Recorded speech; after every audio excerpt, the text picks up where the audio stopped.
Sir বলবো, বল inspector. বাংলাদেশে কাজ করার জন্য দরখাস্ত দিয়েছেন ভারতীয় অভিনেতা অনির্বাণ ভট্টাচার্য।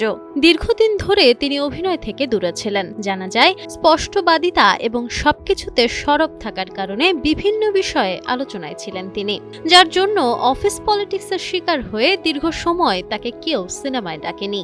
একসময় বলা হতো পরিচালকরা তাকে নিষিদ্ধ ঘোষণা করেছেন। সম্প্রতি বাংলাদেশি এক গণমাধ্যমের সাক্ষাৎকার দিয়েছেন অনির্বাণ। সেই সাক্ষাৎকারে নিজের অতীত, বাংলা ভাষার বর্তমান সংকট, বাংলাদেশে কাজ করার তীব্র ইচ্ছা এবং নিজের দেশের বর্তমান রাজনৈতিক পরিস্থিতি নিয়ে কথা বলেছেন পশ্চিমবঙ্গের প্রখ্যাত অভিনেতা অনির্বাণ ভট্টাচার্য।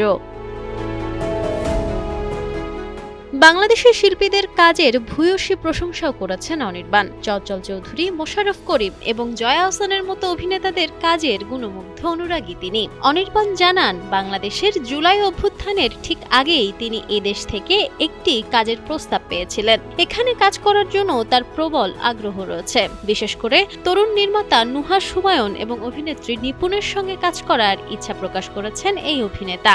অনির্বাণ বলেন, বাংলাদেশে কাজ করার জন্য দরখাস্ত দিয়েছি।